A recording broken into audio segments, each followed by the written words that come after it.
morning! Welcome to day... Welcome to day 3. Andito pa rin kami sa Mexico. It's June 5 and we woke up really early, 6 o'clock. And ngayon nagpe-prepare kami. Pupunta kami sa Agua Clara, Tulum. It's a dive center and kami ay magda-dive inside the cenotes. Tawag sa kanya is Dos Ojos at saka LP. Lahat ng nakita namin nung nagre-research kami, sobrang clear daw ng itsura ng tubig sa ilalim. So looking forward kami today. Ngayon nandito kami sa Airbnb. We're preparing to go. Kasi after namin mag-cenotes, we'll drive down for another hour and then check into our next accommodation sa Cancun. I'm pretty excited. Sana wala akong maging problema sa equalization. Sana si Mrs. hindi rin magka-problema sa equalization. Mahirap pag nagda-dive ka pag yung pressure sa tenga mo hindi mo ma-manage. Masakit siya. So, similar kapag umaakit ka ng aeroplano, kailangan mo pop yung ears mo. You need to be able to do that consistently pag nagda-dive ka. So, apart from that, okay naman dala namin yung sarili naming equipment and I hope na it will be a great day. Turns out we have some time to spare, so magko-coffee muna kami. We'll have a quick breakfast or a quick drink dito sa Kibok. Tatry ko yung Hemingway na drink nila. Yung Hemingway is a mix of brown sugar, coffee, hot milk, cinnamon. I'm breaking my fast. It's not as sweet as I thought it would be. Sabi niya may brown sugar pero all I can taste, may konti pero bitter yung maraming cinnamon, bitter cinnamon. Pero mabango. I could drink this. Specialty of Kibok. Good. Hindi dapat ako kain madami. Baka isuka ko siya mamaya. Dahil may diving. Ooh, hello. Hindi ko in-expect ganito yung breakfast. Wow, sarap.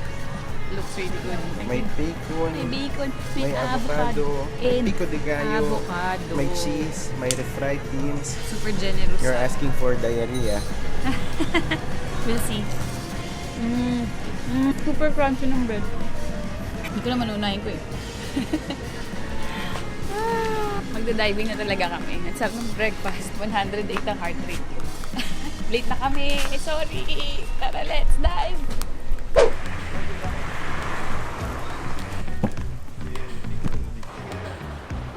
Gayak na kami tapos we'll go ahead and start preparing for the cenotes. Bali, ang first dive, ako yung nag-dive. Ang tawag ng dive site na pinuntahan ko is El Pit. Yung El Pit is sinkhole siya na 30 meters yung lalim.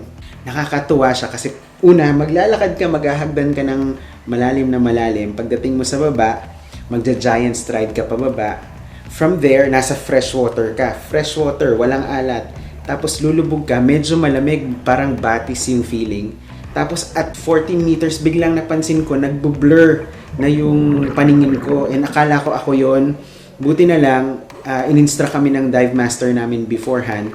Ang sabi niya, yun na yung halocline. Naghalo yung freshwater at salt water. So nagmi-mix talaga sila sa loob. So after 20 seconds na binabaybay namin pababa yun, makakarating kami sa bottom. And alam nyo, we've been diving for almost 50 na siya. Ako over 100 dives. I've never seen visibility that great. And dahil enclosed siya, walang current, walang waves. It was the most peaceful dive ever. Akala ko matatakot ako kasi madilim eh. Pero hindi, ang sarap, ang relaxing. Tapos, ang ganda. Ang laki ng visibility. Kita mo lahat. At all points, ilawan mo, makikita mo. So, bumaba kami una, konti lang yung mga divers. So, nakikita mo, para kang lumilipad. Tapos, pagtingin mo sa taas, yung butas ng cave, ng sinkhole na pinuntahan mo, may nagsashine ng rays. May beam ng... Ang tawag nga nila dun, Star Wars cenotes. Kasi, yung light beams niya na tumatagos dun sa tubig. Ang ganda-gandang tingnan. Inikot namin yung area, may makikita ka mga stalactites sa ilalim, may makikita kang mga sira-sirang mga puno, and surprisingly, may makikita kang mga buto sa ilalim. Sabi nila hindi nila alam kung chicken o babies kasi Mayans nga consider yung mga sinkholes sacred, so nag-o-offering daw sila doon. Hindi namin alam kung may baby ba doon, or may hayop, or may manok. So, nakita nila yon. Nagstay ako doon for 30 minutes or so. Kasama ko si dive master ko, si Adiel. Hindi nag-dive si Joy doon kasi 30 meters yon, open water lang siya. It was a great experience. Sobrang ganda kahit nung paakyat na ulit ako. Nakita ko na yung mga divers na lumulutang. Alam mo, pag hindi ka huminga, which is bawal. Pag wala kang makitang bubbles, sobrang ganda. Ang hirap lang na wala akong hindi ako nabivideo. Ang binivideo ko yung dive master ko. Pero ang saya-saya ng LPIT.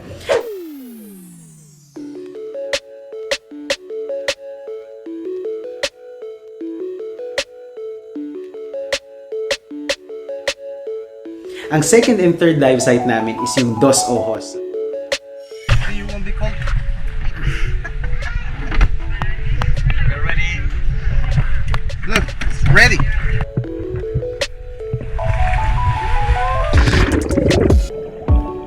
So may dalawang klase ng line. Yung una, Barbie line. and yung pangalawa is yung Bat cave. Yung Barbie line, sumisid kami, mababaw lang siya. Ang ganda ng entrance and ganun din, ang ganda ng visibility. Kaya lang, imbis na pupunta ka lalalim ka hanggang 5 to 6 meters ka lang, tapos babaybayin mo lang yung ilalim na yon. Para ka nasa ilalim ng cave. Yes, para ka nasa ilalim Or ng nasa Mars. Ganun. Ewan ko. Basta maganda siya. Tapos kitang-kita mo yung visibility ng malayo.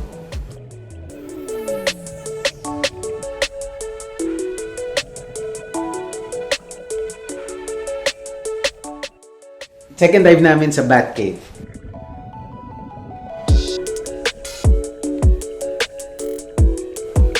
Tapos, sa Bat Cave, ganun din, ibang linya naman sa ilalim ng Dos Ojos. So, nag 20 minutes kami or so na nagda-dive. Again, some enclosed spaces. And apat kami. May kasama kaming isang diver tsaka yung dive master namin. Tapos, pag angat namin sa isang cavern, nandun kami sa loob ng Bat Cave. And literally, may hole dun sa taas. Perfectly placed there. Ang ganda ng view. And then all around, pag inilawan mo yung bubong, punong-puno siya ng Bat. mga bats. Punong-puno siya ng mga bats. As in, ang dami nila. Pag inilawan mo sila, nagigising sila, tapos lumilipad-lipad sila. So, another great experience. Nagkaroon ng konting problema si Joy sa equalization. Yes.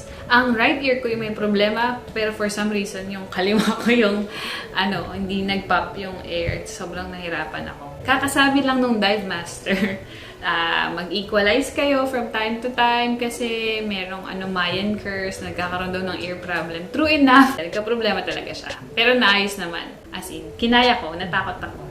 Maganda siya kasi after nung Bat Cave, may isang area doon. May mga malalaking columns ng stalactite. As in, 3 or 4. Ang ganda nun. Sobrang lamig na fresh water. Ay, for some reason, makakapag-reflect ka kasi walang waves, walang diretso lang. Kalmado talaga. Baka lumulutang lang sa space. Yeah. Na-enjoy ko talaga siya. It's diving like we've never had before.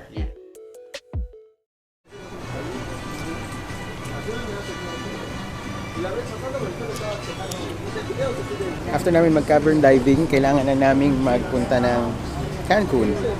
And on the way, nirecommend sa amin ng dive master na mag-stop dito sa Oasis sa may Playa del Carmen, dito lang sa may highway. Sabi niya masarap daw ang seafood. Kaya dito kami magla-lunch ng alas 4:30 ng hapon. Hindi siya mura, medyo mahal siya ng konti. Kumpara sa mga kinakain naming street food, doble siya. And I think ito ng pinaka-expensive na lunch namin so far dito sa Mexico. Dito lang kami sandali. Woo! Crab tacos! By far, pinaka-favorite ko to. Sarap! Wow! We are having paella and ceviche. Big ceviche. Enjoy your meal. Thank you. Hola.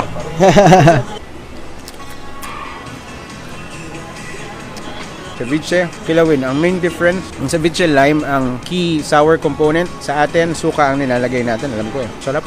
With avocado. Not your typical paella. I think this is a Mexican version, pero ang sarap. May octopus, may mussels, may crab, may shrimp, may squid. It's mixed. So, all in all, ito kami dito sa Cancun. And then we'll be staying here for the next 4 days. Magda-dive din kami dito. Magda-dive din kami dito sa Underwater Museum, but that's for another day. For today, magpapahinga na kami and we'll call it a night and then we'll see you tomorrow. Bye! Ciao! Ito na kami. May echo? Yes. Pilipino, manipag man. Nakakita si Joy. Chura!